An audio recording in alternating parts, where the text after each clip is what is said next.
talk away. You have to wonder though about her. You have to wonder though. I mean, isn't it quaint that she chose an African princess, which is somebody who has a higher status than the rest of the people, as opposed to somebody who actually represents a lot of Africans. I guess I wonder if any two people would have the same assessment of her intent. Yeah. Sure. Yeah, and this is where it gets so tricky, because often like intent is very hard to read. So often people will try to read the intent of a whole group of people. Like they'll say, all policemen have this intent, or all teachers have this intent, all parents have this intent.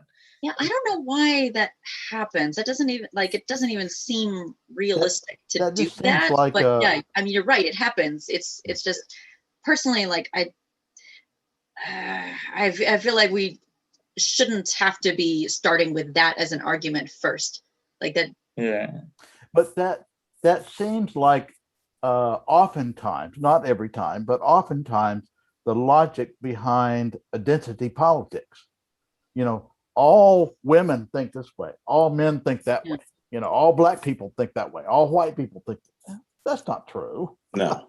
I think it has to do with when one group sort of feels threatened by another group, and that's the thing. Like let's say you have two groups coexisting, and one group feels threatened by another group. Even if it's just a couple people in that other group that are a threat to the first group, they might characterize the whole group as thinking that way in an effort to sort of protect themselves. That's kind of what I think, which might be legitimate. I mean, but yeah. So Yeah. just to take to start like to talk a little bit about the police brutality piece in the beginning. Do you guys think there's a widespread racism and police brutality in the United States today? Do you guys think that's like something that is actually the case? And also, is this if that is the case, is it an American phenomenon, or is it something that can be applied to other countries, or can describe other countries as well? I don't know. So yeah, first, I guess it depends what widespread means, because we all know none of us like police brutality or racism, right? Or race-based police brutality. We all kind of think it's wrong, right? But I guess the question is, what is the frequency, and what do we mean by widespread? But I kind of like your question about comparing America to other countries, because that kind of, because like when you say widespread, often it's widespread relative to what? So I think comparing to another country is kind of a good benchmark. Yeah, I don't know whether it is more or less. I'm not sure. Well, widespread would be like averaging. Are they treated the same as white people, or are they in most cases, or in half the cases, or in some of the cases? Like I think it's a matter of average. And I think that what we're finding out because of the protests and I mean the data and stuff like that, I think it is prominent. I think it is widespread. I think it is absolutely a problem that's definitely extends beyond Minnesota, and it's always been a problem. It's always been that way. Whether or not it's better is the big question mark. But I think it's definitely there, and it's definitely been a problem for a very. Vladimir, help us out. Yeah. What are the minorities in Russia? Minorities in Russia? I actually don't know. I don't pay attention to this problem. And in Russia, sure, police treat some groups. We don't have black and white here, but we have lots of people who come from these countries of former Soviet Union, and there are lots of gastarbeiters. I don't know how to say it in English. It's there's people who like cheap labor. Mm-hmm. So they come from countries where they can't get where they can find work, but here they find like work, and they're treated as kind of law, not law, but kind of, I don't know how to explain it again. Some people who are underprivileged, and usually they are also treated by the police in a kind of Right. negative way, but it's not a big problem. I mean, in America, for example, just everybody talk about it, and it seems as it's like a real problem. But here, it's not so it's not so big problem. But I'm not sure. It's like, again, I don't pay attention too much to what's going on in this, since there are lots of cases. I guess in news they talk about it a lot of time, but I don't watch news. In my environment, it looks as if everything is quite good. So I'm living in kind of fool's paradise. So I don't. I'm not interested in this, and I can't find. For me, you can find lots of evidence of what we call police brutality, or some negative treatment. I don't know. Yeah, I think it's difficult because Russia is a lot more homogenous than the United States, and like for example, in my case, I spent like my whole life before coming here, almost most of my life I spent in Europe, and even in Europe in general, which does have more immigration than in Russia, and more in different ethnicities, Western Europe, but it's still not like the United States. No. The United States is a multiracial society. From the beginning, it was, and it's kind of different. I think it's still very valid to compare it, and it illustrates how the situation is, what the situation is like. So I do think it's comparing things makes us realize, like Michael was saying, right? Like, what's the degree of this? What's the degree of racism, for example? If you look at other countries, how does that compare? But obviously, there is a reason why racism is the peculiar problem that it is in some places and not in others. It's because in the whole thing, how American society was created. I mean, you had essentially three different groups of people, and one of them was superior to the other two in the hierarchy of the society, right? You had Europeans at the top, specifically English people, and then you had everybody on the bottom, especially slaves and Indians. So that was the foundation, right? So even today, I think, and it is relevant to speak of how things are today. Today, in theory, everybody has the same rights, right? But yeah, there is a history that might condition this. The history of before, 100 years ago, especially like 150 years ago, Europeans had a different standing in society than slaves did, or Native Americans did, right? So that might still condition things today. Yeah, it's a tricky question. Like when we say, so there's racism, there's police brutality, and then there's racism causing police brutality, right? And we say like how obviously those are all issues. Any case of it is not a good thing. So when we ask, is it widespread? What will widespread mean? So yeah, we could compare it to another country. And Michael, I do like that you brought up that question, because that's something that, because most of us were based here in Minnesota, and Minnesota has kind of become the epicenter in the world, like incredibly, for this whole issue of racism and police brutality. It's kind of a shame that now people will know Minnesota as the place where, you know, racism and police brutality happen. It's kind of an odd thing, but we've had all these cases.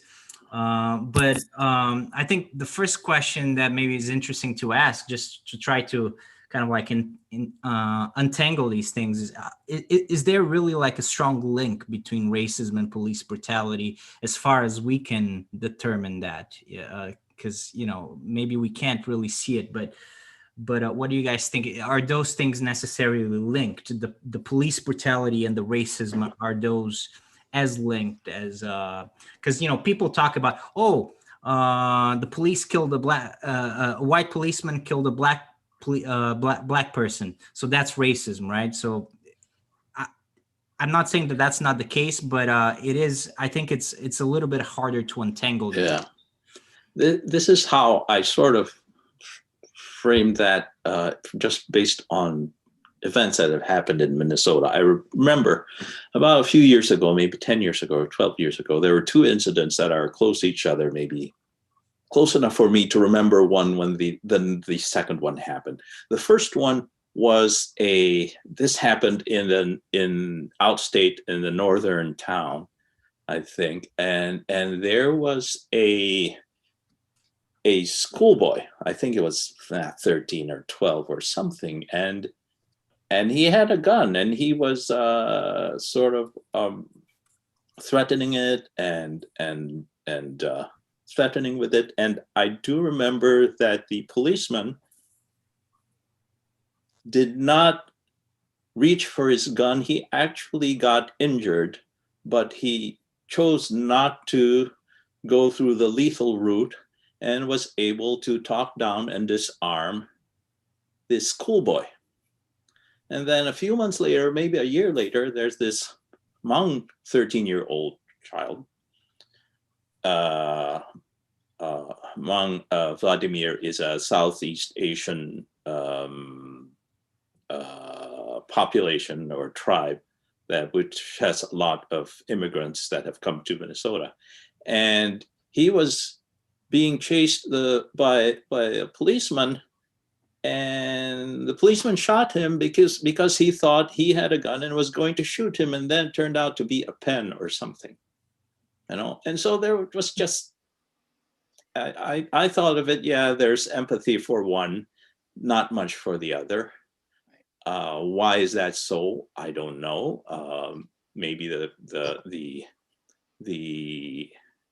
the circumstances are different, but I also think human nature, you tend to understand better if you think the person is from the same ethnicity or cultural background as you're from, and if not, you're a white American and the person you're chasing is Hmong, different ethnicity. Maybe there are different assumptions, different levels of what you feel safe doing. And is that racism or not? But at the very least, it's the difference in races, I think, when it comes to the death in those of outcomes. Barely a teenager, like the question, like the distinction matters, you know. Mm-hmm. It matters whether that empathy is there, or Right. you're talking down a pubescent child out of using the gun that somebody gave them. Right. You know, somebody showed them where it was. Like, they don't have the emotional capacity to be shot. Yeah, I think that, yes, that's racism. And the thing is, like, it keeps happening. Like, young teenage boys that are not white keep getting shot. Like, I haven't heard about a white teenage boy getting shot, but I do keep hearing about when they're not white. And if they were white, you would hear about it. Yeah.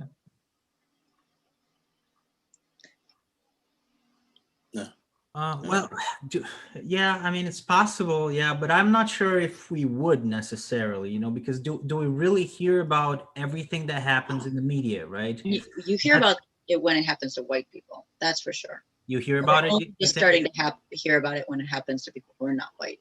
And that was kind of the thing that's been happening for generations, is that stuff wasn't even published. It wasn't even sometimes even recorded. And those are real things they're finding out. So I have a question, and I would be very interested in everybody's perspective on this. Is racism worse than it used to be? And if so, why? No, I mean, it's certainly not worse. I mean, in the United States, for sure, it's not. Because, I mean, the benchmark was very, very low, right? We're talking about a society that slavery was legal in the 19th century. And, there was, I don't know why people don't refer to the situation in the United States as apartheid, because that's exactly what it was until the 60s. So, I mean, if you compare it to those benchmarks, I mean, no, I don't think that would be like, I don't think that's an argument that anyone can make, really, that it's worse. I mean, maybe it's worse than 10 years ago. I don't know. Maybe you could say that, but or 5 years ago, maybe, but not historically. I mean, historically, I don't think clearly it's not. Right. But just because it's better than it used to be doesn't mean doesn't necessarily mean we shouldn't be doing even more. The question is, should we be doing even more? I think that's where the whole debate is.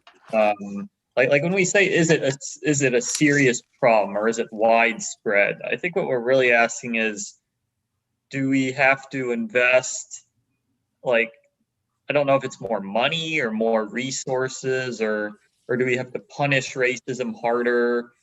Do we have to make more of an effort as a society to combat it, or are we making a sufficient effort? I think that's the question most people ask, because no one, or very, I mean, the large majority of Americans think racism is a bad thing, so it's all kind of this murky sort of discussion about degrees and what effort should be taken, kind of is the question. Yeah. There are certainly some. Oh, sorry. Go ahead. No, that's all right. Go ahead. I was going to say there are certainly there are some. I grew up in North Dakota, and I was raised that to believe that racism doesn't really exist anymore.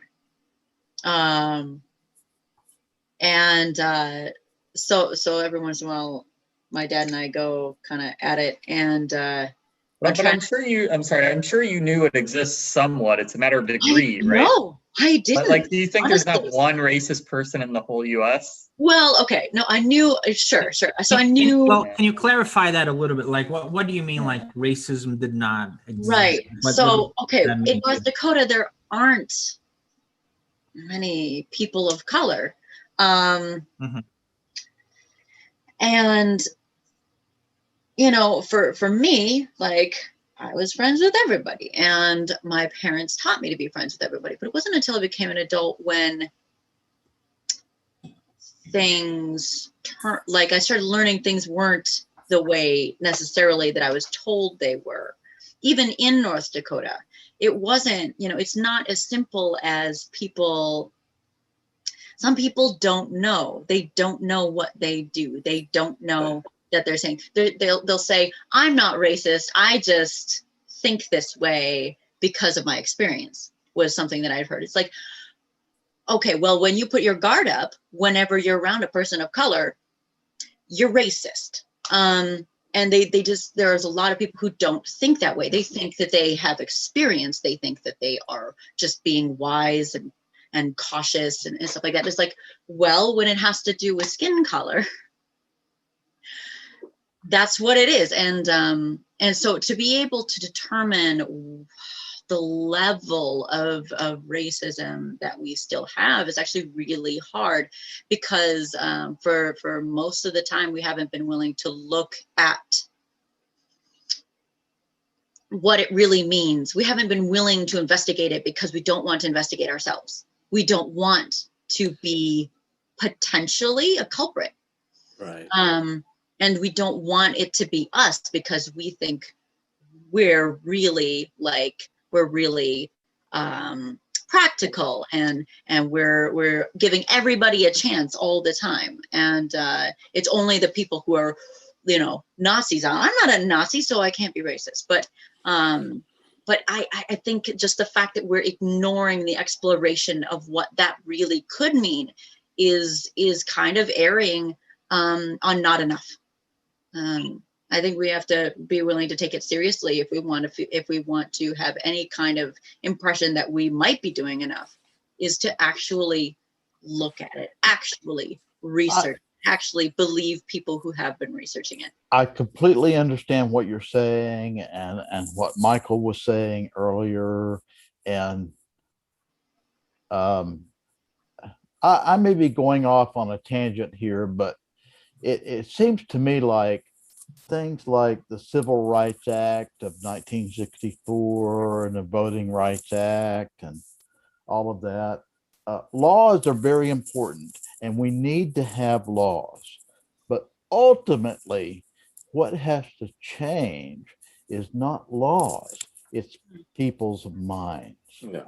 And laws don't, they might help, but they don't do that. That's done in conversations like this one, in my opinion.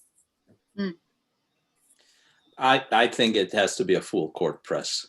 Like, yeah, laws by themselves won't change people's minds. But then on the other hand, dismantling something like the Voter Rights Act also is not helpful. You know? And so, yeah, it should be a full court press. I mean, part of what's gone on in the last maybe 5-10 years is that the people who have traditionally been subject or suffered from racism are speaking up more, you know, and they're saying, well, this used to be okay, I used to just keep quiet about it, not anymore. Maybe the new generation is just saying, no, you know, there's this whole thing about microaggressions, and a lot of people are saying, oh, you're just too overly sensitive and all that. But I can get a glimpse, and even though I'm still a person of color, I don't think I have an idea what it feels like to live in a society where when you walk down the street, everyone locks their car doors as you walk down, and the assumption is always the negative, and just to live in a place where you have to confront that every minute, every, you know, I can, you know, I can only begin to imagine what that feels like, and so for people to say, you know, I'm just tired of all these little things that keep telling me I'm not as good as the rest of you, and these, you know, I try to understand, I try to put myself in their place, and I know I can't fully understand it, but that's, you know, something that has to be understood when people say, oh, you guys are, you know, and maybe try to understand why they feel that way. And maybe the problem of when people say this cancel culture or these overly sensitive to microaggressions, it just might go away too, you know, and something part of the ongoing heightened conversation, I believe. And I'm, you know, I talk to my kids, and sometimes I just shut my mouth, because sometimes I feel that they are overly conscious of things like what pronoun you use and things like that, and I just choose to try to understand, you know. What do you mean by that? I didn't quite. Overly conscious of pronouns, like he, she, they. You know, my daughter corrects me when I use the wrong, because it's just force of habit. I'm not used to using they as a. What do you mean? It's a new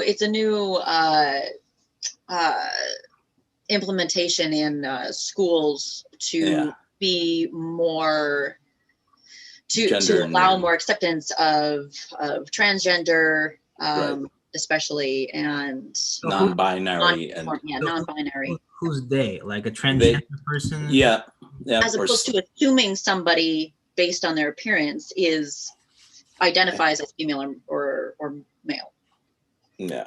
But they can't call anyone he or she? No, they ask to be used they when you refer to them. Don't refer to me as a he or a she. Just until you confirmed. Yeah. With or them. Or they just prefer a pronoun, third person pronoun that is gender neutral, that doesn't identify the gender of the person. And I grew up speaking a language where the third person pronoun is gender neutral. Hmm. And I know very helpful. The effect of that is my first few years here, and I still do it. I'm all over the place when I say he, she. I say he when it's a woman, she when it's a man, and sometimes I get it right. And I just realized when you're using a language that has where you don't have gender neutral pronouns, you are always thinking of the gender of the person you are talking to or you are talking about. Well, I mean, I grew up speaking, Portuguese, and everything has a gender, not just people. Right.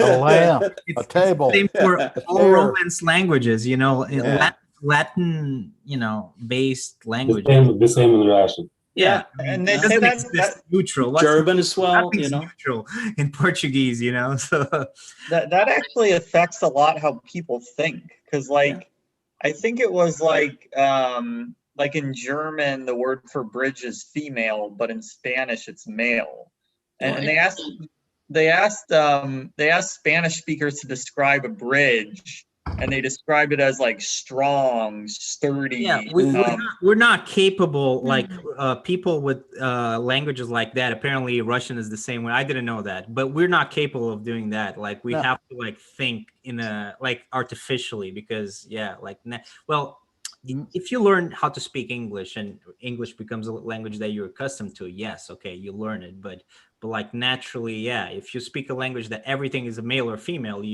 of course you're going to attribute those characteristics to now. My understanding is that in New York City, there are 36 recognized genders. And one of what are the other 34? Don't ask me to name them.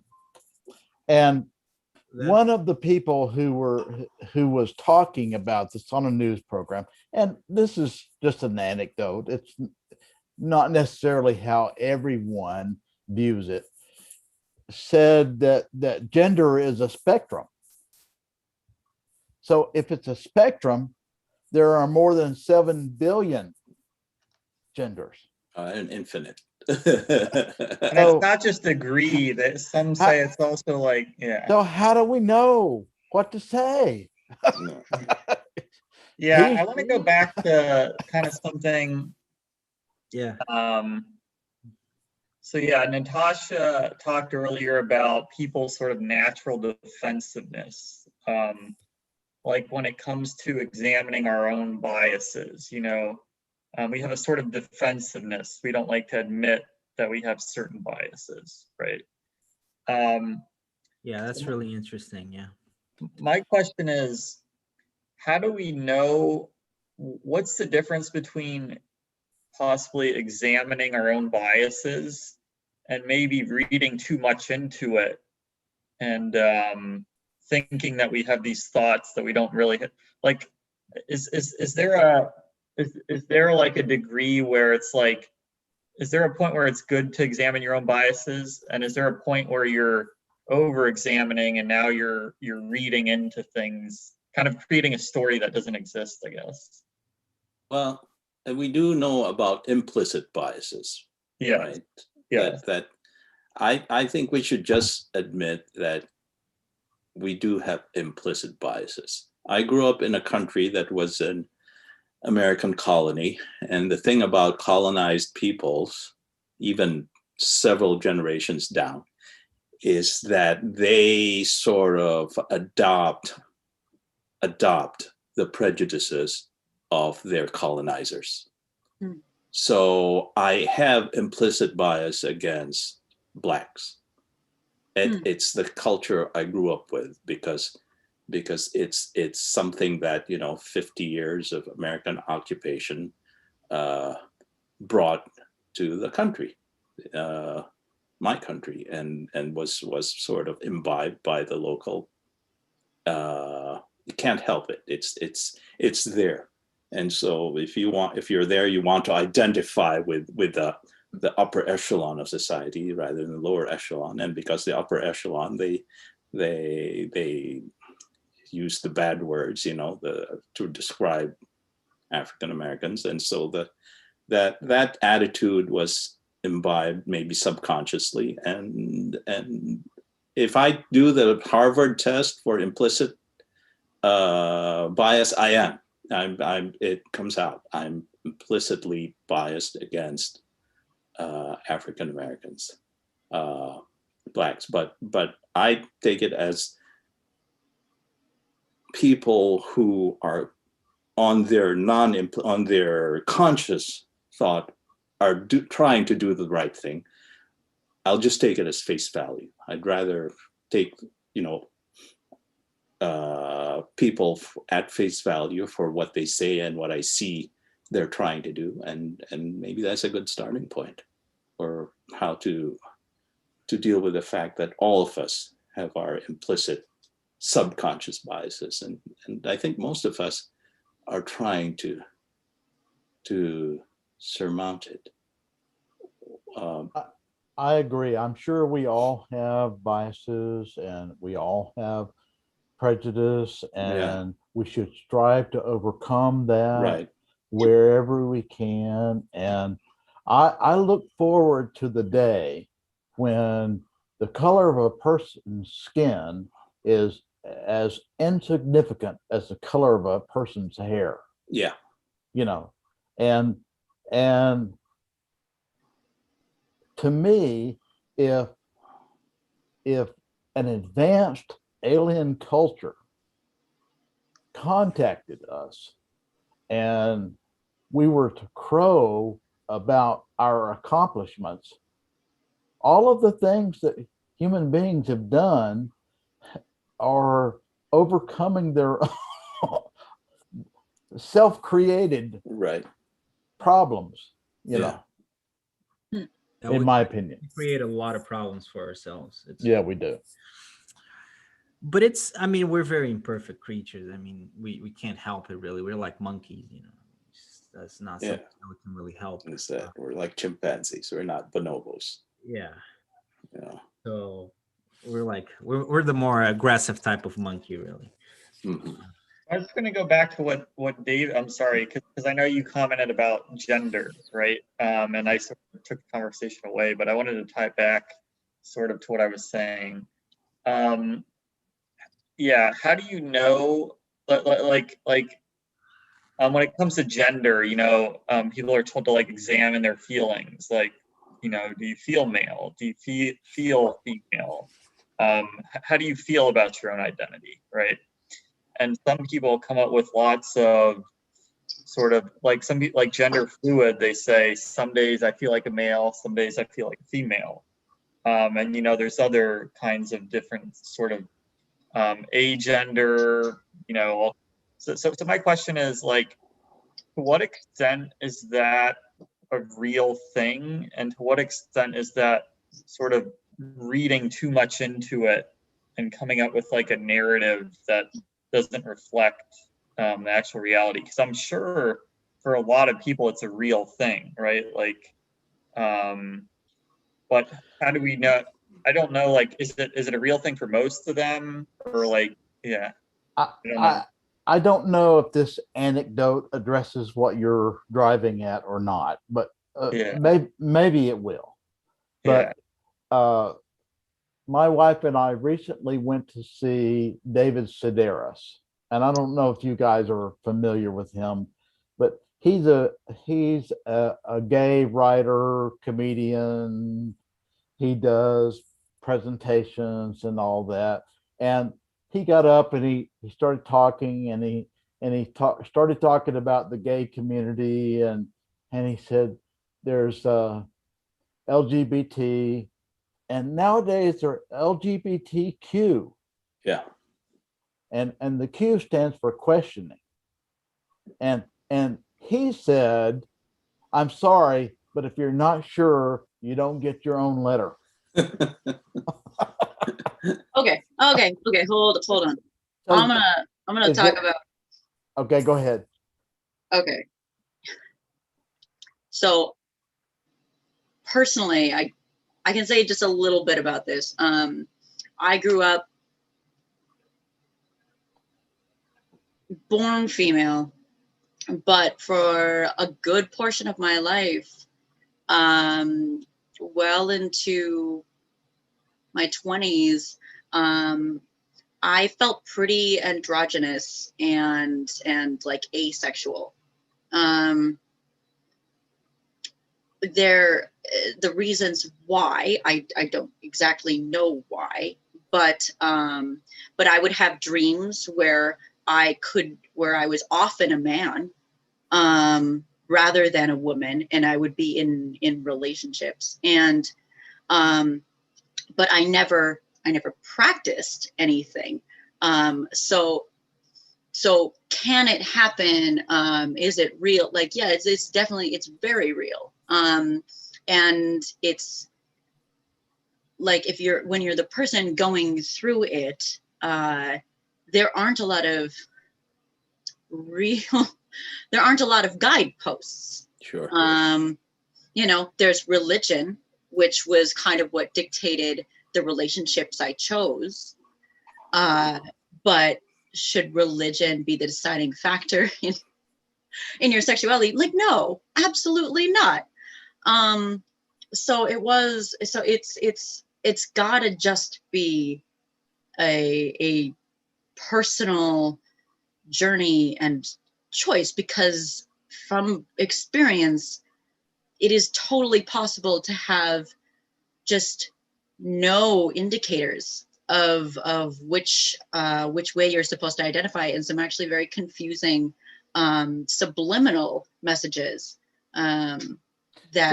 So are you offended by David Sedaris's comment? What? Are you offended by David Sedaris's comment? Well, who is that, or what was It this? just said that if you can't decide, if you're questioning, then you don't deserve a letter,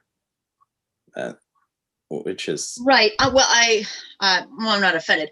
But I disagree. Like, right. I disagree because I've been there. Yeah. And I think trying to tell somebody, well, you have to decide now. Like, when is the due date? Mhm. When Yeah. when is the date when you're supposed to have decided? Does that mean like it's a go, no go? Like, what? Yeah. You don't have to make those decisions in like any other point in life. So why would you suddenly have to at some point be like, well, I have to decide which gender I'm going to be by the time I'm 21, otherwise I can never, like, I think putting a restriction on your identity of all things is like the last thing you should do. Like, right. Give people a cue, let them figure it out, because it's their own damn selves. Yeah. And It's not oppressing anybody to right. let people be neutral, be undecided. Right. Plus, for those of us who are pretty secure about what gender we are, we probably cannot appreciate the agony, the distress that people who are not either sure or find themselves in a category that is not sort of welcomed by society. And I just put it down to compassion. The suicide rates for gay, lesbian, and just the non-traditional gender suicide rates for the people confronting this I would call it problem, this situation is very high. And so I just, even as a matter of compassion, just, if I don't have a problem, if you can't decide, I'll wait. And it's true, like Natasha said, it doesn't matter to me. Doesn't affect my life one bit. It's not like they're wrecking anything. Yeah. Just I'm sorry to cut you off. I mean, I think that's yeah, I mean, those are very valid points. But just going back to like what you guys were talking about, the implicit biases and the explicit biases, because I think that's an interesting thing to cover. I think that I'm not convinced about a lot of the things that people have been saying about some of these issues. And I'm not saying I don't agree with them, but I'm a little bit confused about it. So I want to talk about it a little bit. Like the fact that, for example, like this last incident in Minnesota that happened, that this woman shot the black kid. Yeah. Like people have been saying that this is racist, right? But I watched the video, and I cannot truly say that I see that as a racist thing, and you guys might have a different opinion. I would be interested to hear it. But what I do see is a police officer making a mistake, egregious mistake, certainly, and shooting a person that she did not want to shoot. But and she's white and he's black, right? Or she's of European ancestry and he's of African ancestry. But I mean, is that racist? Like maybe it is. But if it is, I think it's certainly like an implicit bias case, right? It doesn't seem that she wanted to do it in the first place. No. I think that much seems pretty clear. Yeah. Unless you're being very partial about it. You mean Dante Wright, or I'm not sure. The last case, yeah. Yeah, Dante. Yeah. Where she shouted taser, right? I don't think that's maybe that's the last one that we've heard about in Minnesota, but I've certainly heard of some since then. My counter argument, like the last one in Minnesota, is that how many white drivers get stopped for having a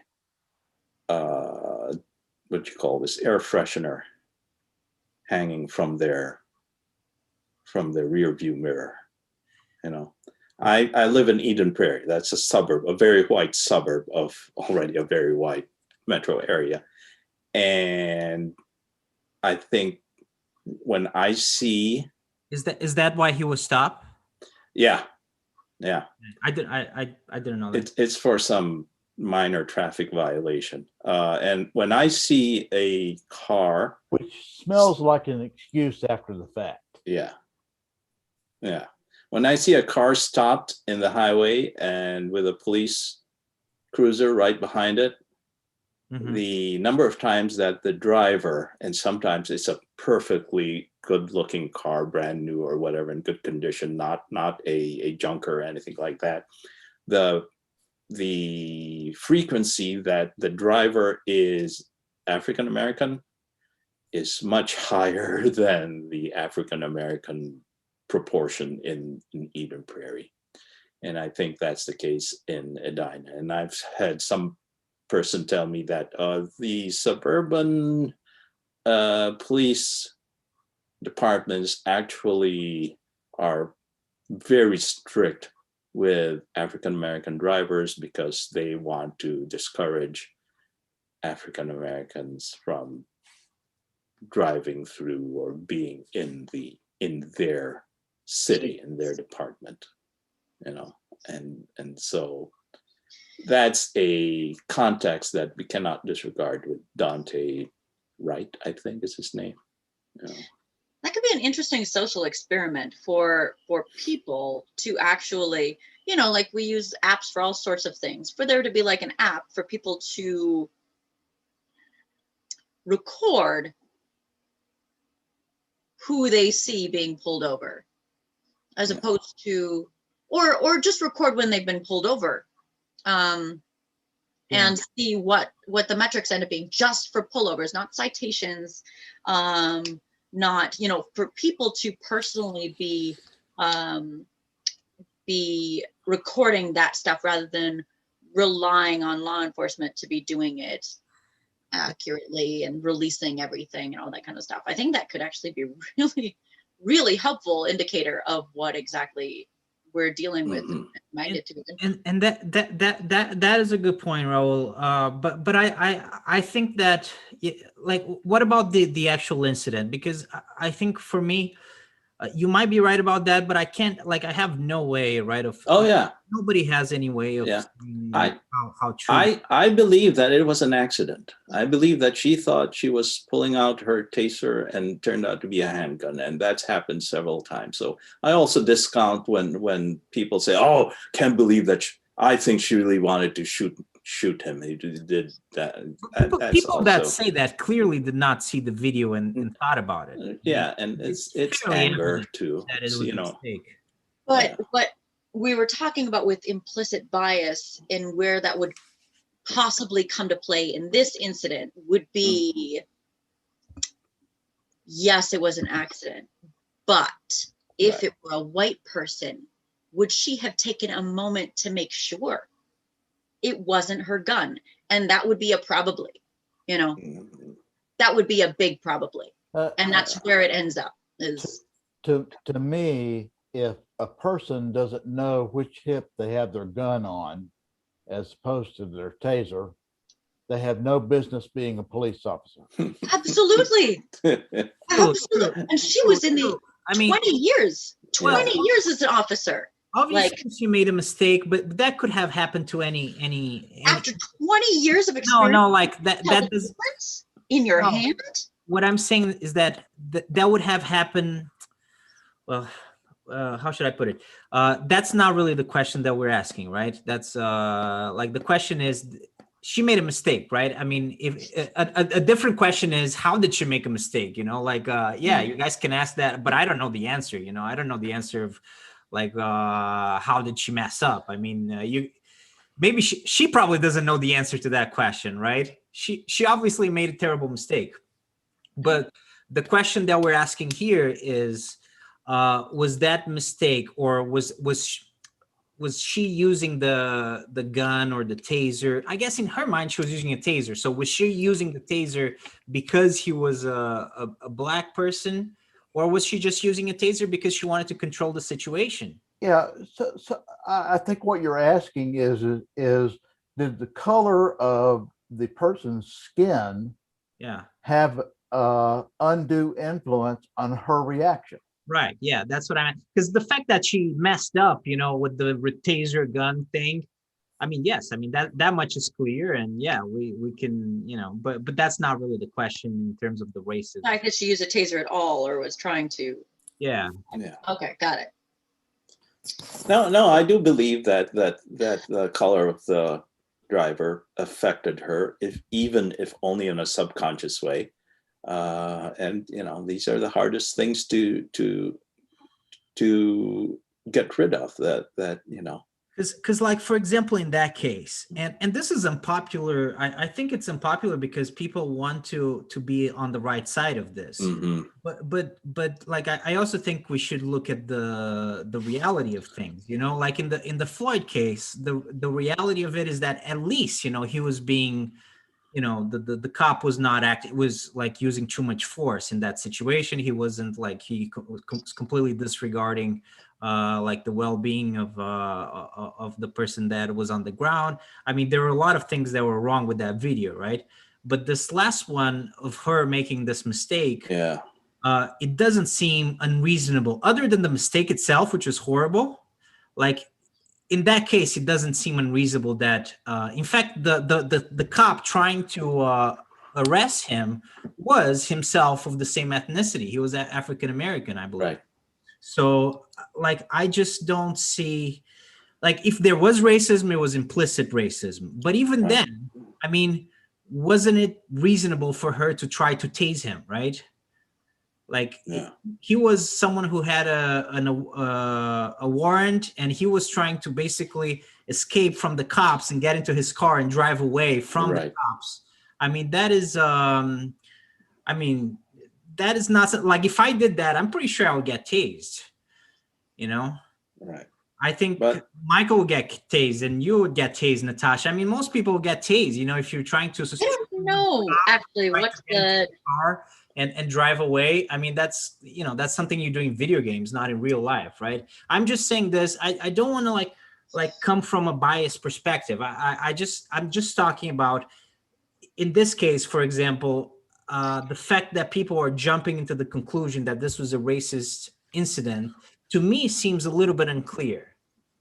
yeah, I I I don't would know I would what agree with it. like what do we know what the application for tasing Yeah. is, and like I feel like they don't have any. I've never heard of anyone just being like, yeah, out of the blue I got tased, or so and so was something they use a taser for. It's like I know they're equipped with it, but honestly I've never heard of it being used, so I don't know when But exactly they're if it trained is to if it use is it. going to be used, though, I would Yeah. imagine it's in those situations, right? There's also the thing that I think if the driver was a white person, the relation, the what his views, what's in his head will be different from what an African American would be feeling in that situation, because he's Yeah. definitely scared for his life. He's scared that he might do something, and this is a 21-year-old kid, 19-year-old kid, first car.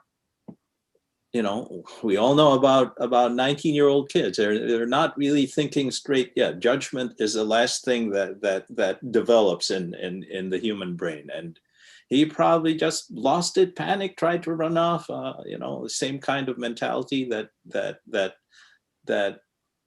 armies like with 19-year-olds when they tell them to go run up the hill against that machine gun nest, and that was the whole history of race relations in the United States went into that, Hmm. and yeah, it's a tricky situation. Well, days before the trial, um, you have to wonder if the reason that he was trying to leave was because he was scared for his life. Yeah. Because I mean, that's basically, when you hear the stories and you hear the accounts, that's what you hear, is that they can't call the police for even help because they could end up just being shot. They could end up losing their family. It's a real concern. If the police are around, am I going to die? Especially in the middle of the night when no one's around, and I have some things on my record, like I could die here, I may never make it to jail, so, and that's ultimately what ended up happening. So I don't know, it's hard to say, like, if the taser was the right application and if it had anything to do with race, but it still exposes the unbalance Yeah. in experience. Yeah. And these are the things that we hope would disappear. Incidents like this, it's probably a barometer of how race relations are. Yeah. Well, but how can we combat racism then? How can we make things better, right? So how would that work? Do you guys think that anything is being done to make racism better in the United States and in the world as well? Yeah, personally, I think knowing lots of people of different races, like not just one, but like knowing, like speaking to a whole bunch of people from different races is kind of one of the best antidotes to racism. Yeah. More than taking like implicit bias training. So like, oh no, I'm not sure, like like because I believe implicit bias is a real thing, right? I think there's a lot of evidence for it. And they take, there are certain classes you can take, or certain jobs will offer training on implicit bias. But I think that doesn't replace actually knowing people of different races and just hanging out with them frequently. Right. I agree with that. I think, like, for example, my kids, I don't think they have implicit biases like I do. They just grew up we made sure that they grew up in a situation where they meet all sorts of people. Probably did hurt that they went to an ultra liberal East Coast college, but I mean, it helped. Not that it didn't help. It didn't hurt. Yeah, But I have faith that the country is going in the right direction. I hope it'll go there faster. I keep telling my kids, when we boomers die out, you'll probably be in a better place, especially with respect to the environment, with respect to to race relations and things like that. I don't know if that's just my little corner of the world, but it looks like, if you look at the voter breakdowns in the last presidential election by age groups, then certainly room for a lot of optimism the way they voted. As you look at the younger and younger age groups, it's so that's my what I tell them. Just wait and hope the climate doesn't go to pot in the meantime. So you guys basically think, let's just hang back and wait, and it will get better. Hang back and of course try to fight off the Trump voters. Can I put it that way? Put it any way you like. That's half of the country, man. Yeah. Well, maybe only about 30% are really, really hardcore.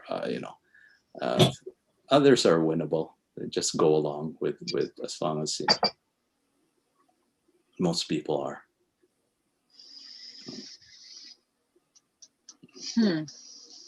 What about police brutality? Is it the same thing? Just time will resolve it, or?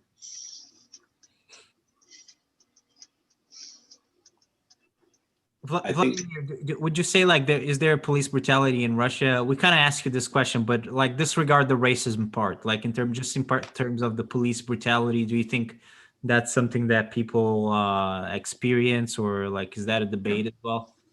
Well, I think it may be a problem, but I don't see it. As I said, I'm quite ignorant about this topic. That's why I'm basically silent. I don't know what to say. Yeah, I'm sorry, man. You're a little bit bored. I'm sorry. And you can go back to bed if you want. No. It's quite interesting to listen to what you say and like to educate myself on this issue, be more aware of what's going on. But again, it's like in Russia, as I said, it's a mild problem. It's not so big as in America. Though in '90s, I remember when I was a kid, it was more difficult, maybe because of my subjective experience. But when I was at school, we had people from Armenia, from this like. Can I just interrupt? But again, it's like it was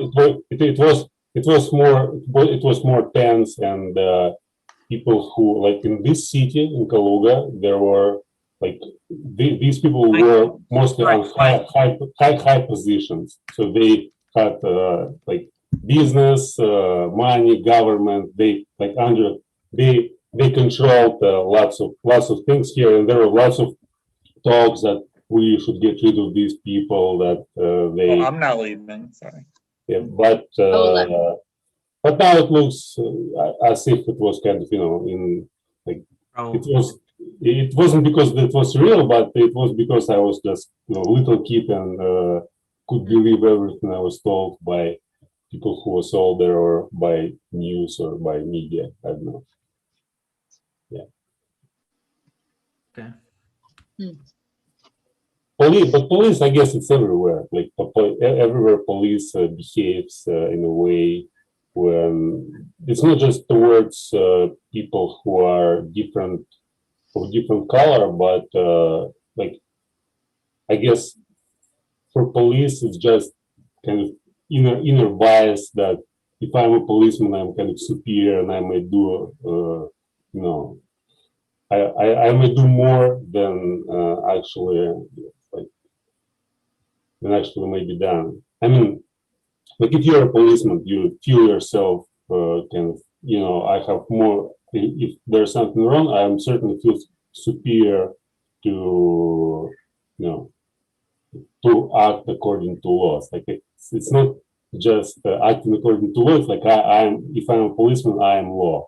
So I know better what should be done, and I may treat you basically not as a human being, but as a criminal. And if you're a criminal, probably I may do like things which otherwise will be impossible to do. Yeah, I mean, I think it's a difficult job. I mean, it's a difficult job to have, also because you have all this power. So when you give people power in life, I mean, it's difficult for them to not use that power, and especially in the case of policemen, that they think they need to use that power at times, so Yeah, it's like, really confusing position to be in, that you have all this power that you also think that you need to use, and then people will blame you for using it. There was this prison experiment. I know how. Are you familiar with? Yes, but you can talk about it a little bit. Not everybody will be familiar with it, I don't think. Yeah, and basically they created kind of game, so it wasn't real. So they put 10. I don't know how many. It was 5 prisoners, 5 guards, and they told them that you just need to play a role. It's not real, but you just need to pretend that you're a prisoner or you are a guard, and things go so badly. After a few days, guards started humiliating prisoners, like doing stuff which wasn't appropriate, and yeah, eventually like the whole film turned like all this issue of violence and bad treatment just because of they describe it in terms of in a situation we may be just good people, right? But if we are placed in a situation where I have more power, when I may do something to you and there's no consequences, it's like quite likely that it may happen that I'll abuse you, and just because I have more power and I just in my nature, it's kind of the thing which I may even be not aware of this, but still it depends on the situation. Yeah, I think especially men in particular. I think women don't have this quite as much, but we are violent creatures. Like men, without being controlled, men turn nasty really fast.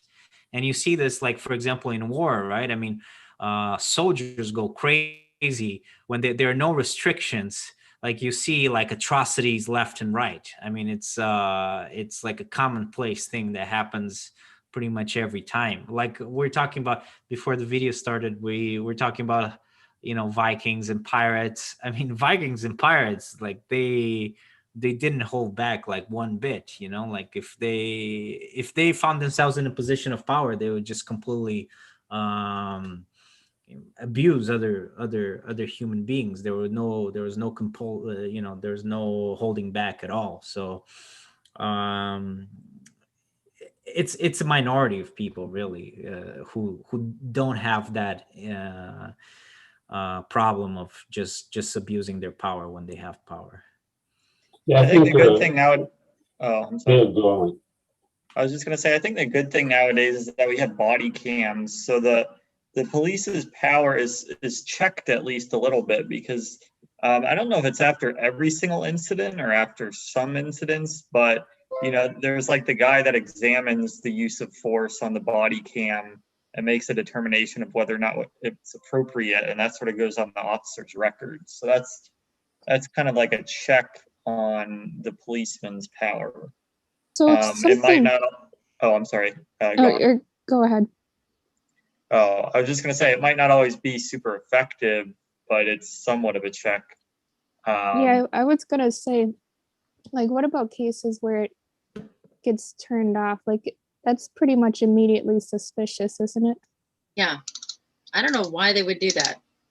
Like, what would motivate, what would make you look better than just leaving your cam on? Like, I don't really remember the details. I just remember hearing about these things happening. Like, okay, I don't remember the details, but are people claiming it was by accident or something? I don't know. That seems so unlikely. Well, it's for sure like it's a great tool. I agree, Michael. It's that way. It's like you need checks and balances, right? The more checks and balances you have, the more you can limit someone's power, and that can be politically, that can be in terms of the police. I mean, it's that's the only thing you can do in terms of I think police brutality is like you have to impose limits and to what they can do or cannot do.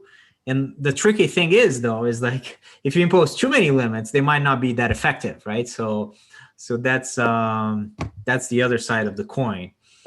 But and also different practices, right? I think like for example the whole I think one reason why there are so many shootings is that policemen in the United States are, and I'm not saying this is necessarily wrong, I understand why they do it. Well, I think it's wrong, but I understand why they do it. They use their guns a lot, like when they're like in a lot of situations their training tells them to either be holding their gun, pointing their gun, and when you're pointing your gun at someone, you might kill that person, right? I mean, it can happen. So yeah, the training could maybe change a little bit to avoid some of these instances. Can I tell a story? Yeah. So when we moved in here a number of years ago, like 6 years ago or something like that, I think it was last year.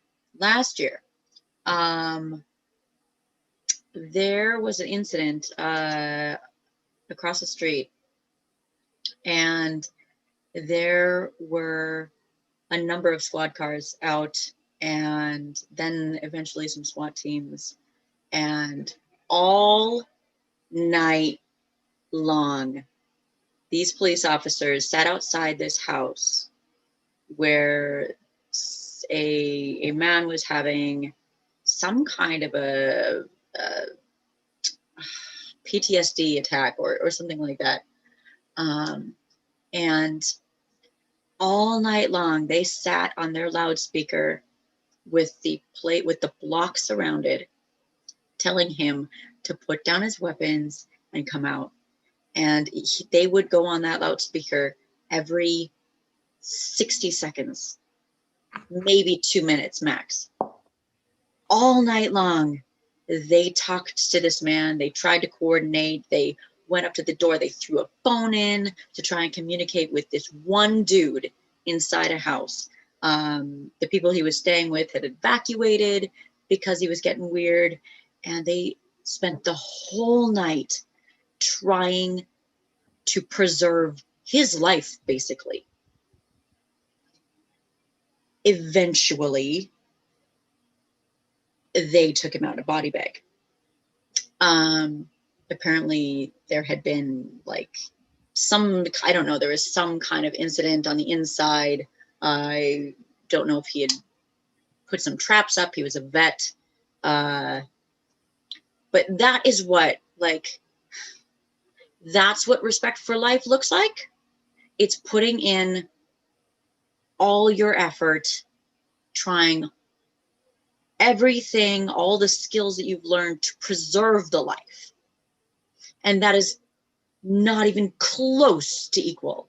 So it's like they have the training, but they don't apply it to the other people. And how do you fix something like that? And I didn't know. I think it's educating about the value. It's somehow educating about the value of all life. And I think it has, if you're going to give somebody a weapon, maybe there needs to be just education about the value of all lives. Well, but that's not something you can teach someone. I mean, that's something that Maybe it is, though. Yeah. Maybe we could come up with a way to teach it. Maybe we can. If there's not a way to teach it, then maybe we need to have better discretion on who we give weapons to. Maybe there's just a test. If you can't teach it, maybe there's a test, a psychological test about how to, I don't know. But I think we've got all this technology, we've got all this medical knowledge, we've got all this psychology. Like, if we cared enough, I think we could come up with something, because the difference is vast in the amount of care and time invested in preserving one life or another. I wish we heard more stories like you mentioned about police officers who did like a really good job of something, like, because you won't ever hear that, right? But what if it was exhausting for everybody with an earshot, but they really tried. Yeah. Mm-hmm. So maybe we need to take stories of officers that handled the case really well, and maybe we need to make that national news, and maybe that'll encourage officers to act better. I guess. I agree with you. From my perspective, the practical motto of every news organization successful: if it bleeds, it leads. And if it's not bad news, it doesn't make the grade. Yeah. You never hear news stories that say 137,000 people escaped extreme poverty today. But that could have been the lead story every single day for the last 25 years. Mm. Well, but you don't hear about that. Not only that, that's true, and that's very unfortunate. But it's also true that, and I don't even like to say this, because a lot of people say this in a very stupid way. But I do think that, well, honestly, it's true. But what I'm going to You'll say it better, though, I'm sure. Well, I'm not going to say it better, but I'll say it with a better intention. I believe that the media has also a problem with leading people's opinion. I think, and that's a real problem today. They are not presenting the news in a way that I think would be reasonable to present. They're leading people. It's like in a court of law, you can't ask the questions telling people what to answer, right? Like, that's you're presenting the information in a way that you're conditioning the way the person is going to interpret it. This is exactly what the media is doing in a lot of these cases. And I do think, like, even though I don't agree with the interpretation of like these ultra conservative people that, it's all fake news and all that, that's not at all what I'm saying here. But what I am saying is that there is an element of the media leading people, like, consistently in a number of different cases. And it can be leading, actually, just to balance things out a little bit, it can be leading to either side, but there's a lot of leading that I would really think that that's not okay. People should be giving the facts, and they should decide, but not be led to believe something, like, that's not okay, in my opinion. Well, I understand what you're saying. And when I express that sentiment, I avoid the word control, because control, you didn't use that word, but I avoid that word, because control implies a conscious thought. And I don't think there's any consciousness behind it at all, which in many ways is even worse. But well, I think they are, it's almost like they're scared to be wrong at this point, you know, like there's in a lot of these debates, like depending on your base, like you either have to have this opinion or the other one. If you say the wrong thing, then whoa, then you're in trouble, right? Like you can lose your job or whatever, you can lose ratings if you're higher up. So they are very careful to lead to the right way that will be consistent with all the other media as well that are in kind of like the same category. yeah, So they try to play it safe, but they are all doing this, and I people under cannot have an intelligent process. They can process information intelligently. I understand what you're saying, and I agree. My wife and I, often watch NBC Nightly News, and we really like Lester Holt. I think he's a good guy. But he's not just an anchor man. He's the managing editor of the NBC Nightly News. And so he decides what goes on, what's worthy and what's not. And I was really shocked to find out that not only Lester, but David Muir and the CBS person as well, on the day that polio in the wild was wiped out in the entire continent of Africa, they didn't consider that worthy of the evening news. And I realize it doesn't bleed, but to me, that was newsworthy. And they didn't report it at all.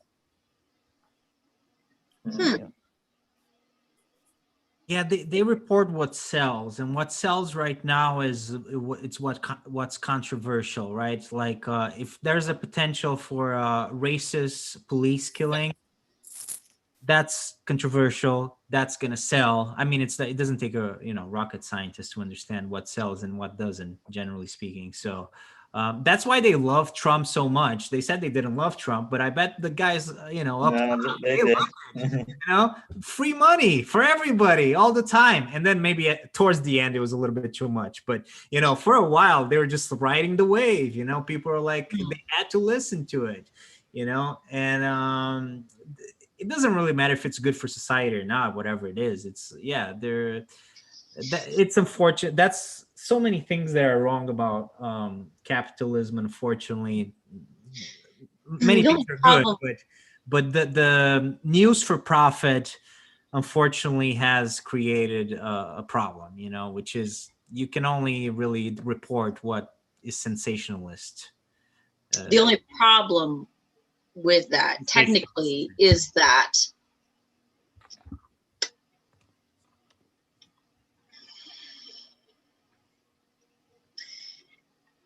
should people be able to decide what they would prefer to listen to? I don't think we can escape that. I think they already do.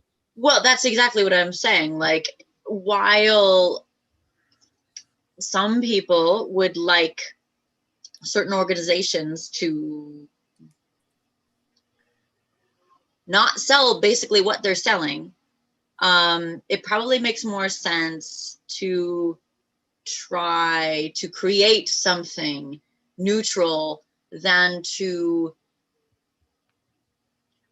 tell people they shouldn't be picking the content that they're picking. While yes, I think we would say that they're indoctrinating themselves or brainwashing themselves or just basically keeping themselves ignorant of both sides of the coin. Do people have a right to keep their biases, and do they have a right to consume sensational content? Yes. So bad journalism, while I think it's a tragedy. It seems to me, in keeping with what you're saying, that the only tool we have is persuasion. You know, Right, maybe it's not good for you to only watch Fox News all the time. right. Maybe it's not good for you to only watch MSNBC all the time. Right. So it's all well and good to create something that's genuinely neutral, but if nobody genuinely wants it enough to pay for it, like, it's kind of a Yeah. lost cause. Well, I don't think it's not that. Like I said, it's more like the model of capitalism in this case is what the problem is. It's not so much that people don't want it. Like, I mean, frankly, like most people do not have like they're not like too bothered to like develop like critical thinking and think about things like in a very like conscientious manner, in a very rational manner. Like most people are they think in more or less binary terms or more or less simple terms, and that's just that's kind of like the way it goes. That's the majority of people. But in general, it's a good idea not to try to create mobs, and mob thinking is like it escalates that tendency, right? Because when you get to mob thinking, then it gets really bad. It's really binary. It's like in the case of racism, for example, right now in the police is like Black Lives Matter extreme or Blue Lives Matter extreme, and that's when you get to the mob thinking, you're in trouble. So like, where's the line between giving people what they want and maybe what they want is a mob? Maybe what they want nobody is wants a mob because it's terrible. Like the end I consequence of know. the Do you mob know that thinking is though? never good. Do you know that nobody wants to be part of a mob? Well, maybe nobody. I'm not going to generalize, but most people, I think, would prefer to live in a more or less, like reasonable society, and I'm not so like, sure. well, Now, it's really what I kind of liked during the George Floyd trial was watching the jury selection in the beginning, and I feel like it kind of revealed. I mean, I guess that everyone in it is kind of trying to act unbiased, maybe so they'll get picked. I don't know, but I feel like it shows that like because the people they interview when they're doing the jury selection, they're completely randomly selected from the population, right?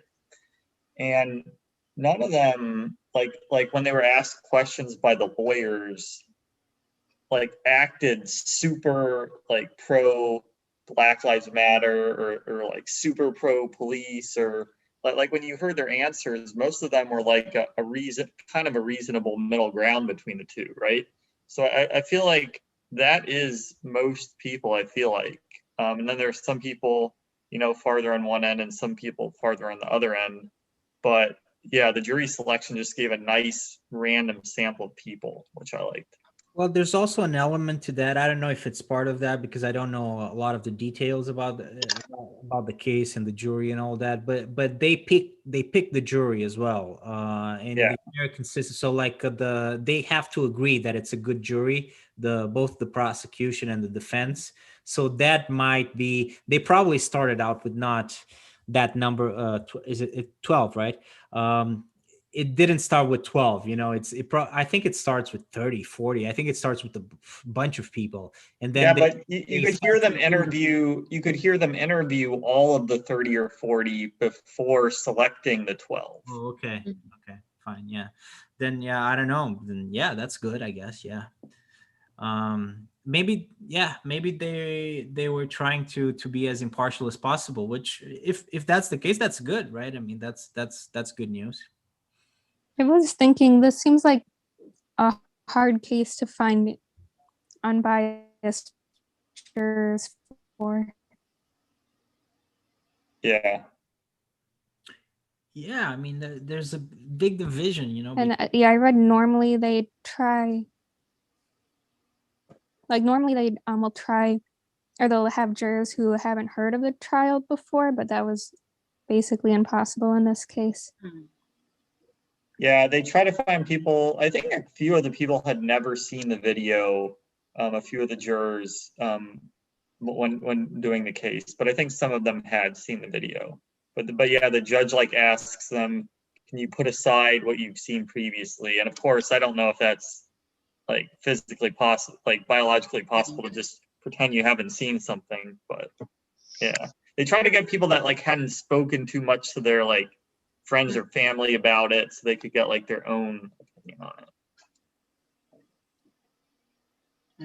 Yeah.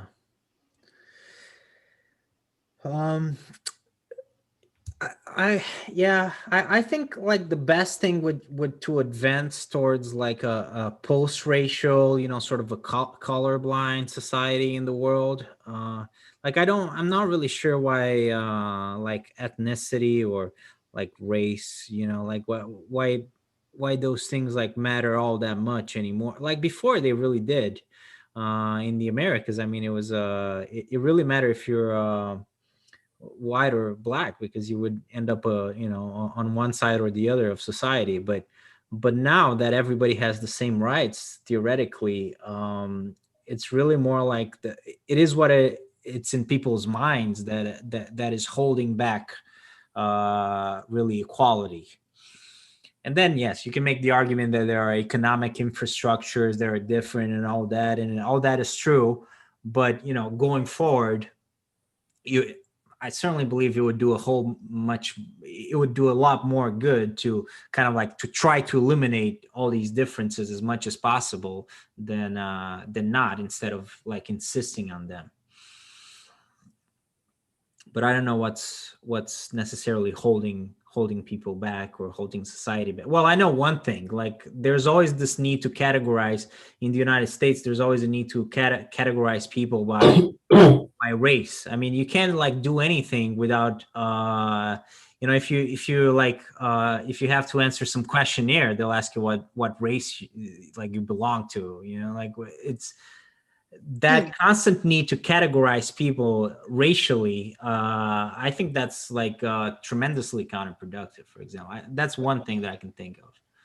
For psychological health, creating boundaries of what you are not and what you cannot do is actually really important. It's really important for development as a child to not have to wrestle with literally all of the problems that are available, and all of the consequences and all of the gravity of choices, and like not have all of those possibilities at your doorstep is a security thing. It's a stability thing. So being able to distinguish what you are, what your worth is, by what you are not, is a really natural, stabilizing psychological situation. But like, how do you keep people from creating their security by marginalizing another people based on their skin? The how is the hard part. The why is actually a really primitive kind of I'm helpful explanation. I'm not really sure. Like I understand what you just said. Like you're saying that it's very productive to categorize people. Right. A while back we talked about like tribalism.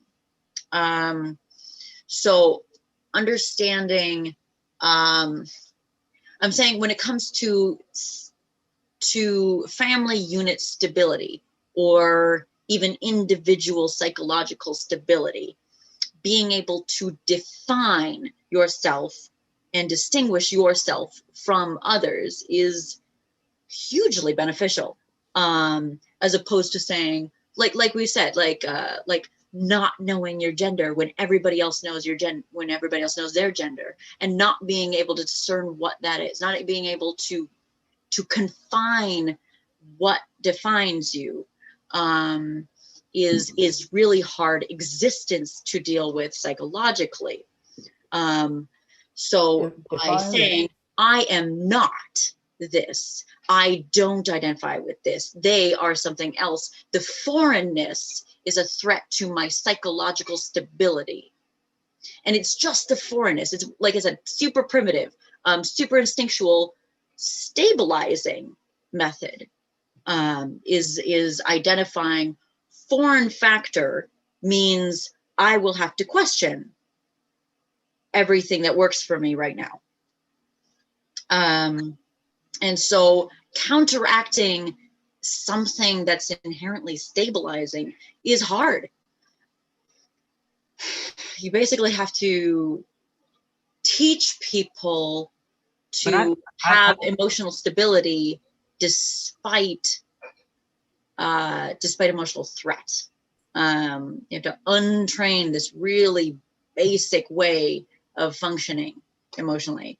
It sounds very deep and sort of psychoanalytic, but yeah. But I'm glad you brought up the example of like struggling with like even like your gender identity, because it's not necessarily like I guess maybe I haven't thought about this enough, but it's not necessarily like people are like I'm physically male, but I know I'm a woman. Like they're struggling with the question, right? And it's often not a pleasant struggle, because it's like you're trying to figure out where you fit, and it's like there's like a level of discomfort in doing that. But yeah, so I'm glad you brought that up. But I'm sorry, I was gonna say something else, but Well, were you going to say something, David? Because I don't want to interrupt you. Yeah, no, I didn't understand everything that you said, Natasha, but I think I might understand some of it. If I were a minority child, Black child in the 50s or 60s, during my developing years, I would not have, it would never have occurred to me that I could grow up to be president. And that has changed now. But I wonder how that affected minority children in the 50s and 60s during their developing years to view themselves in that way, if it damaged them psychologically. like they could never rise up to that level of greatness or even any close kind of. Yeah. I mean, it's I don't know. It's just I wonder. I bet it sucked, you know, but that's like, if you, that would be probably kind of realistic at that point, you know, because that just wasn't a possibility. But then, you know, you have someone like Obama, you know, and he became president. But that's the thing. That's how stupid I think this categorization system is. Obama is not a black person, you know, yet he's been labeled as a black person because honestly, because, you know, it's a racist system of thinking. You know, it comes from the racial laws that, you know, if you had even a little bit of black in you, then no, you're not white, you're not white. Well, sorry, you gotta sit over there, you know. That's like, that's racism. Like, that's a very, but that was on purpose. That was a system that they built because they had to differentiate themselves from slaves, you know. And it's a horrible thing, but that's reality. But Obama is not living in a slave society, you know, a society of slaves and masters. It's stupid to call him a black person at this point because, you know, he's half black. Why don't they call him white, right? I mean, that's what bothers me, because it's still a very racist way of thinking. But in some ways, it kind of helps solve, like, if you didn't categorize people at all, then you wouldn't be able to identify the problem of racism, right? Because you wouldn't have statistics on it, I guess. Well, but you wouldn't have the problem. So if you just acknowledge that Obama is like part black, you know, he has partially African ancestry and he has partially European ancestry, and he's a human, right? I mean, that should be good enough. Like, in my opinion, I mean, that should be good enough. And then you acknowledge that, yeah, I mean, his ancestors came from, is that so different from someone who has ancestors from Ireland and Italy, you know, like, or from Poland and Red hair and black hair. yeah, or, you know, like, does that really matter? Does that, like, I understand that it mattered in the American South in 1810, you know, that mattered very, very much. But now it only matters in people's minds. And that's why I'm saying, like, this categorization, I understand why you're saying that it has some, but I think overall, I mean, it's like, and it can be good or bad, but look, it can go to extreme cases when the categorization means you're going to be killed, you know, like in Nazi Germany. Oh no, that person, well, I think your grandmother was Jewish, so maybe you have to, you know, or Rwanda. Oh, your nose looks a little bit funny, so maybe you're a Tutsi. You know, like, these things matter, like, a lot, right? Because you either live or die. And then you have a whole bunch of stuff like in between, and then you have stuff that seems innocuous, but it's never really innocuous. That's kind of my point. You know, you're still categorizing people, you're still making those divisions, and you never know where this is going to go in the future. You never know. Like, maybe what doesn't matter now too much maybe will matter in 20 years from now, you know, if the political situation is a little bit different.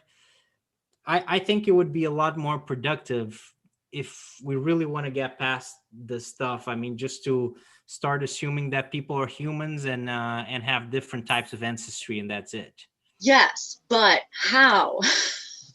Well, it's not actually that Like complicated. you said, it's so natural. It's so natural to do that because of the way early uh Homo sapien like value of sticking together and bonding and loyalty and protecting the pack, protecting the tribe. Like the instinct is there. So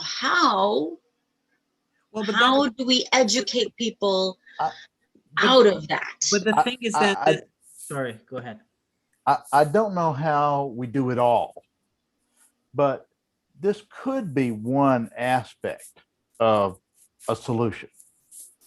Martin Luther King Jr., when he spoke, he tried to draw a circle around us all. In other words, he was not saying black people this or white people that. He was saying we all have these values. And this is how we realize those values, how we realize our aspirations. You know, um, we today, as we often hear, America is a divided country. And to me, I think that to a certain extent, we have forgotten that it is possible for us to disagree about how much government it is safe to have, and neither one of us be evil.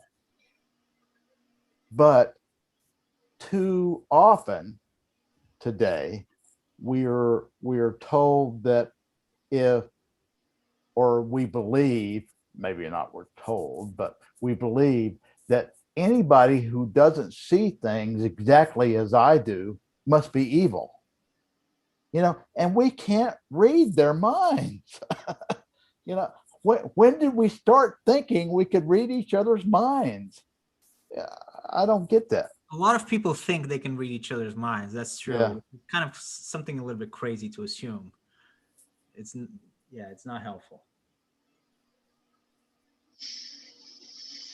So yeah, but I guess like you're saying like the problem wouldn't exist if we didn't have like forms where we check our race or whatever. But I mean, people would still discriminate based on the color of people's skin, right? Like people would, there would just still be discrimination.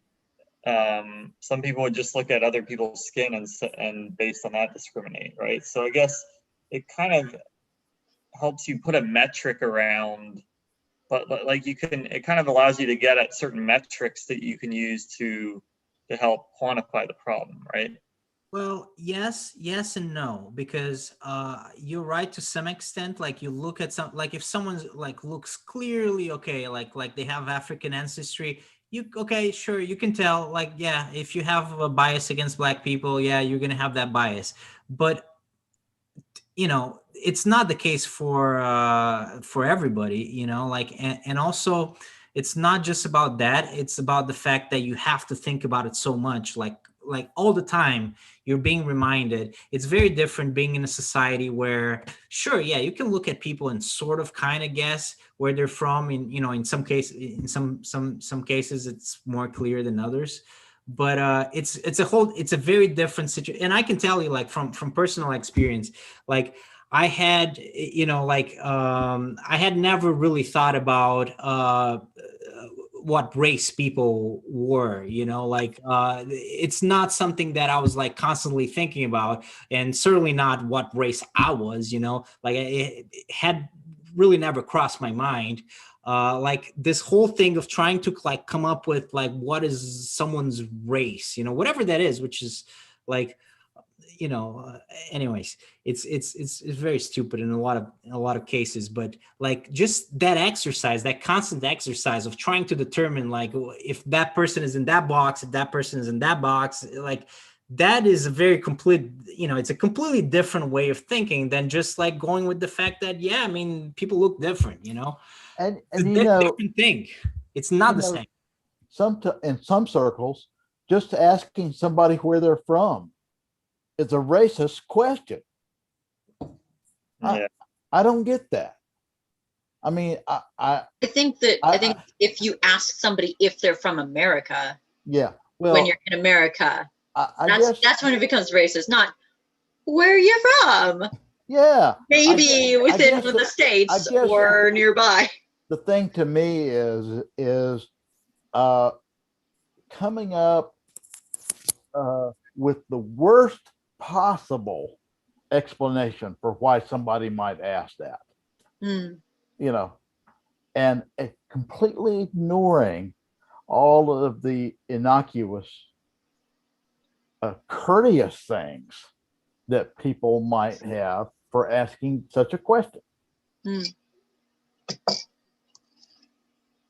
And also, I mean, the world is not the United States, right? I also think that this applies to the world in general. Like, and I keep bringing this up, but I mean, this is like, I really don't understand like why people cannot just understand that, we're all humans, and look, we have different ancestries, but really we all came from Africa to start with, like, so it's not like that we're that different. I mean, Native Americans, American Indians only started to develop, I think now they think it's 12,000 years ago.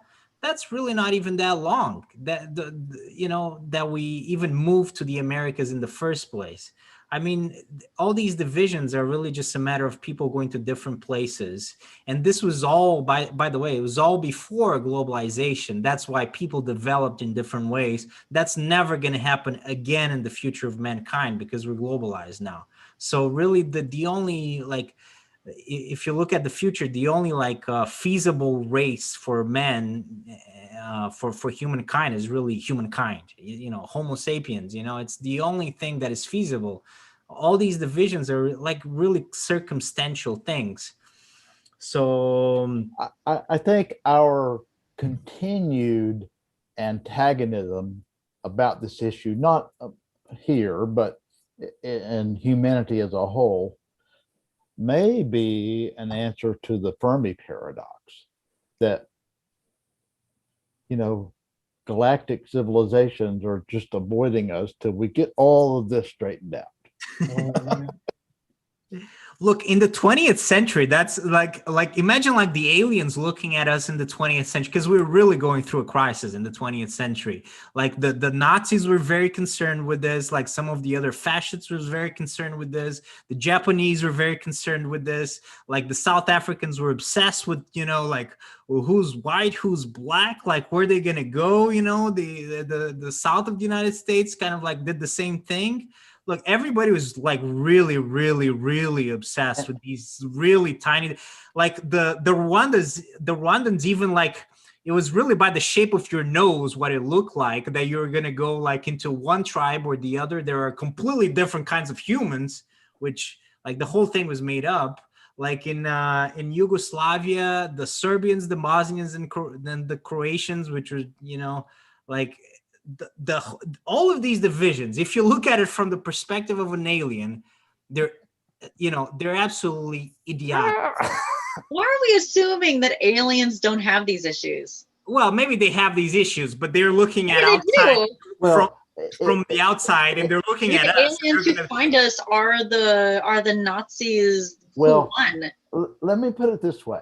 The likelihood that an intelligent alien civilization would be way more advanced than us is extremely high.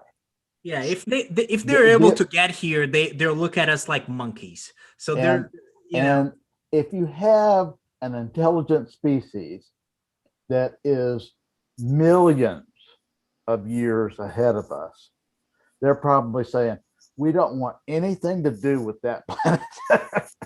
What if they find us so entertaining that they don't want to disturb it? Like they're watching us like a TV. you know, what? somebody Yeah. asked that question. Friends. Somebody asked that question on Facebook. I think it was like one of the Davids, not David. That's what made me ask the question, was that comment. But yeah. Yeah, no, and the answer was someone answered that no, it would be terribly boring because we keep making the same mistakes again and again. It's very repetitive, which is very true. Like Right. we're very cyclical, and we keep making the same mistakes again and again and again. No, I don't. Well, I don't know. But I think if and when we actually encounter aliens, I don't think it's. I think it's just going to expose our narcissism.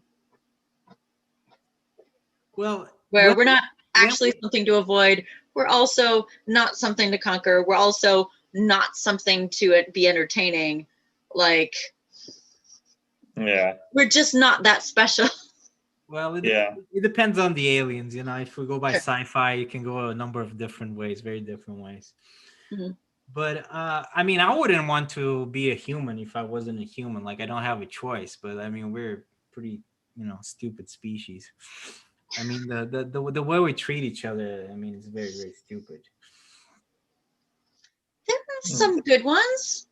There's some good apples. Yeah, but as a whole, humanity is like incredibly stupid. I mean, but again, if we were going to look at the alien species, maybe it's relative. Maybe we're figuring our stuff out relatively quickly. Maybe it's like calling a 6-year-old stupid because they break their toys when there's no and a different 6-year-old doesn't break their toys. I don't know if that's quickly. I think we're taking a whole lot of time. I'm just saying, maybe judging ourselves is pretty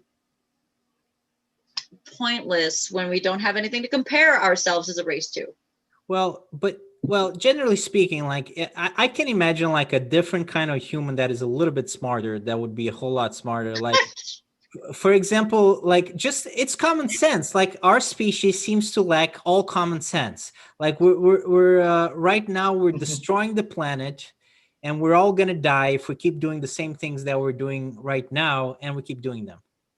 But intelligent doesn't mean common sense is like we have no common sense. I was watching this documentary yesterday about how Miami is sinking essentially. But intelligent doesn't mean compassionate, and also intelligent doesn't mean not self-interest. You could be intelligent, but I want my money right now, but I'm very, very smart. Like intelligence. That's not intelligence, though. That's not intelligence as a species. If you can't understand that if we're all gonna die, like if you get your money now, I mean, how intelligent is that?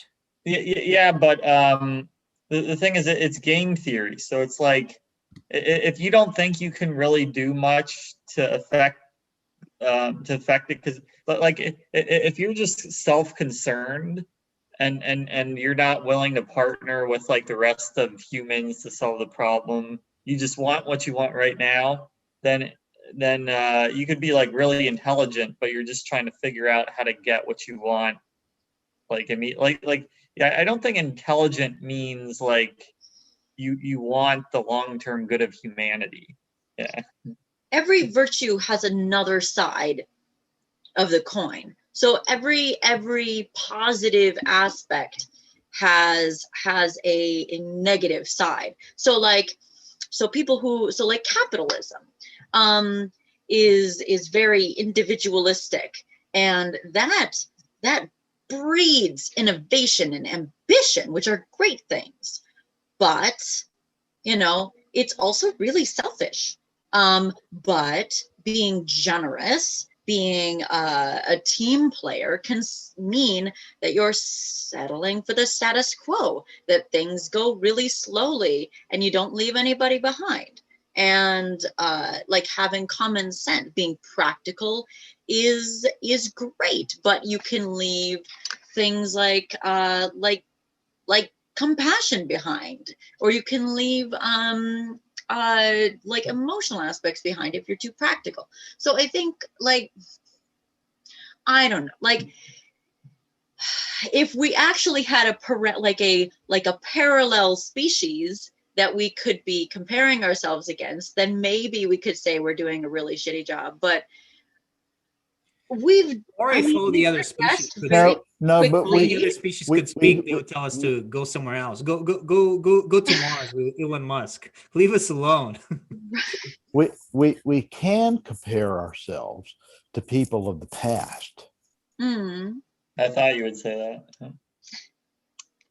They're even more stupid, so I guess we're not that bad compared to them. So there you go.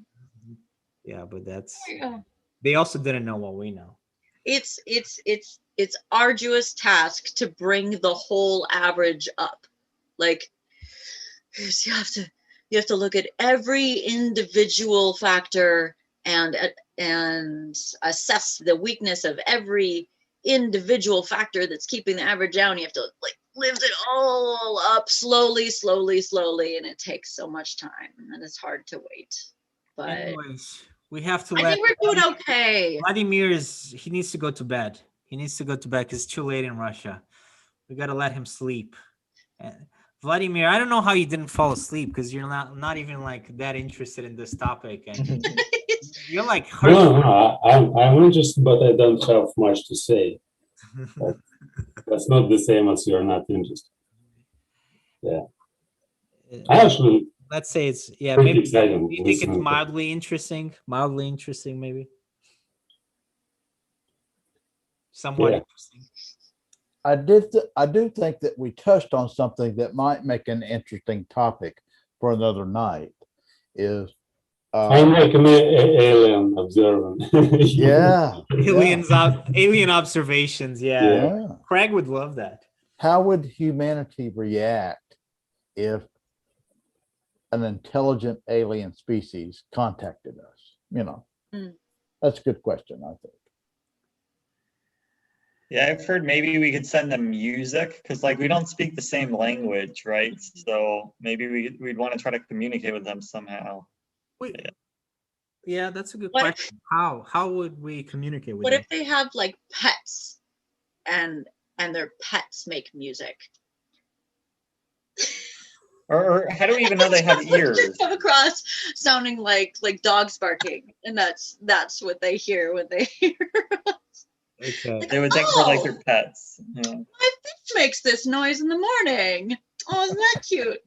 It's adorable. Well, I mean, it would be sort of like when the Spaniards, for example, when they landed on the first islands in the Caribbean, how did they speak to the natives? That's kind of a weird situation, I guess, because nobody speaks anybody's language. I mean, the Spaniards, I think mostly they just decided that they were just gonna, enslave. But so it didn't take a whole lot of communication for that. But maybe they did want to talk to them at first, and they just couldn't figure out. I'm being a little bit Like I'm giving them the benefit of the doubt, but I don't know. Like it is a weird situation if you have no way of understanding what the other person wants to tell you or telling them what you want to tell. Like it's a difficult A lot of situation. pointing. You'll get to this in about a year and a half. Or maybe if they're that You'll smart. figure this out firsthand, Bruno. Firsthand. A Okay. lot of pointing and a lot of just back and forth. No, but think about sound it. expression. Yeah. If they're smart enough to figure out how to travel here, then maybe they could just figure out themselves what we mean. We'll just keep talking as we talk, and they're smart enough to figure it out.